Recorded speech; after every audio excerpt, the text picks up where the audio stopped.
Hi, this is Deschenes, Director of Community and Economic Development. We're here today to go over some of the zoning articles for the spring town meeting. Starting first with Article 22, which is the in-law suite bylaw. We're taking a look both at the bylaw itself, which is section 5-B.2, and then the definition section.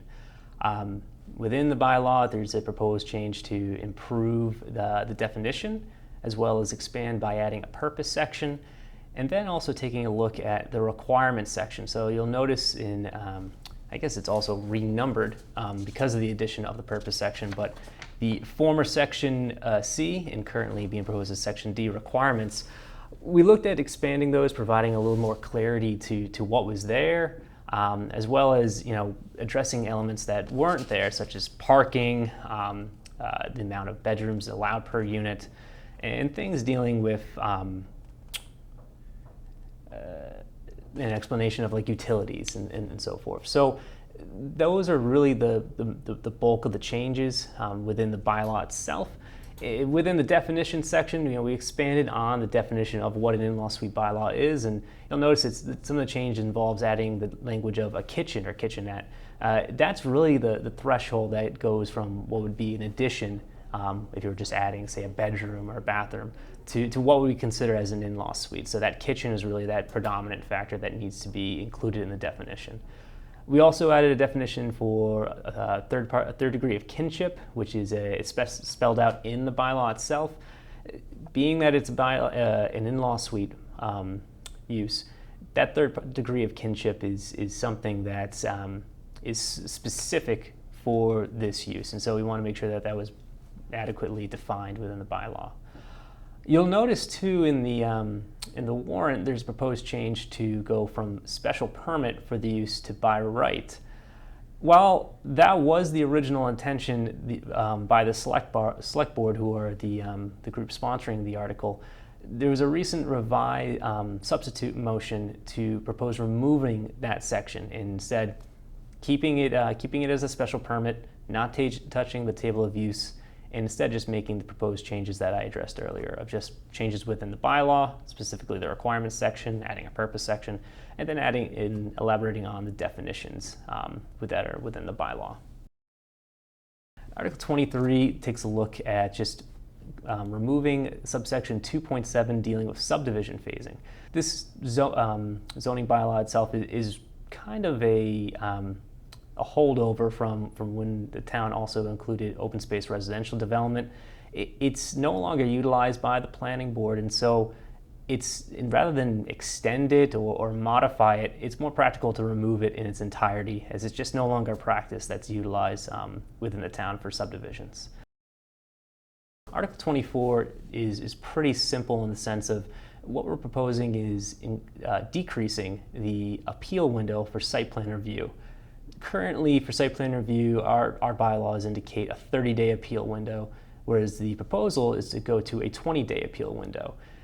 Some of the reason of why that is, or why I even do this, is site plan review is one of those unique things where it's not spelled out within Mass General Law in the same way that a special permit or a variance or subdivision would be. Those type of applications rather have a spelled out appeal window of a 20-day window, whereas site plan review is really kind of dictated by the town itself. And so within our zoning bylaws, we have spelled out 30 days, but this proposal to go to 20 days is rather just to kind of put us in place with our other applications and be more consistent with how appeal windows are handled for special permits, variances, and subdivisions. So it's both helpful for the board as well as helpful for an applicant. Moving on to Article 25, we take a look at the dimensional regulations. This proposed amendment involves the Highway Business District.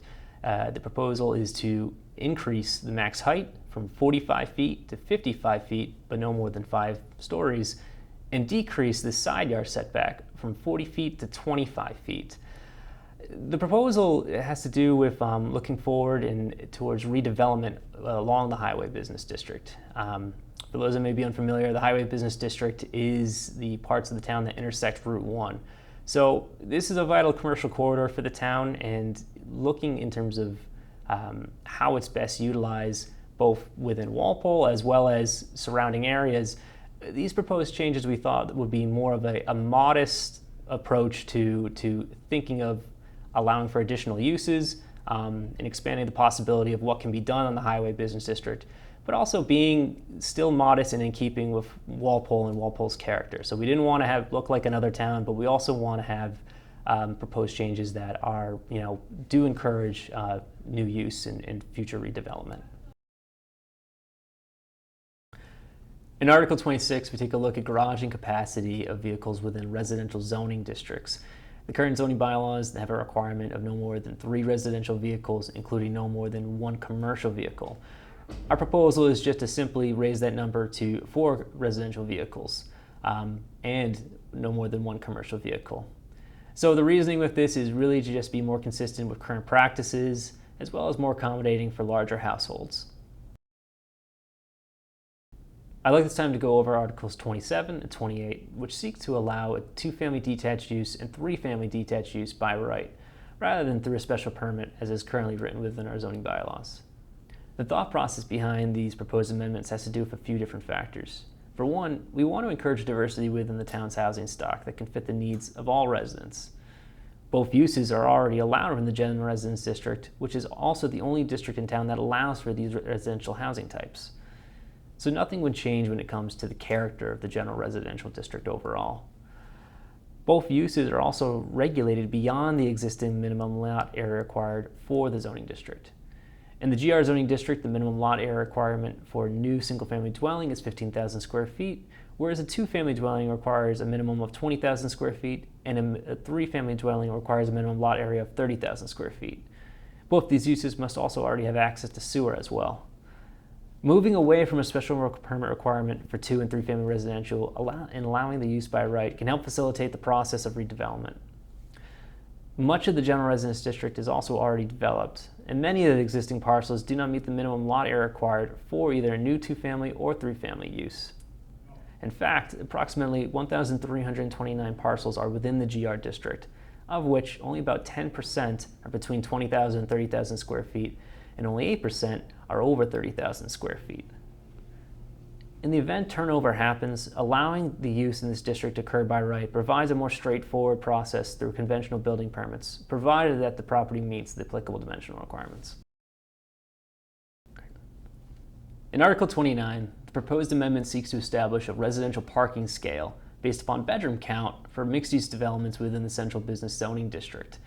Currently, there is a 2 parking space per dwelling unit requirement for all residential developments. This one-size-fits-all model is not always practical for every housing type. In the central business district, we have access to public transit through the MBTA station, as well as limited land available for redevelopment, as compared to other zoning districts.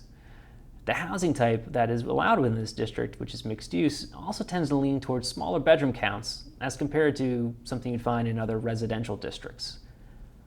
By implementing a parking scale as the one we have proposed, we feel like we have a practical and measured approach for dealing with residential parking within a commercial downtown that has access to public transit.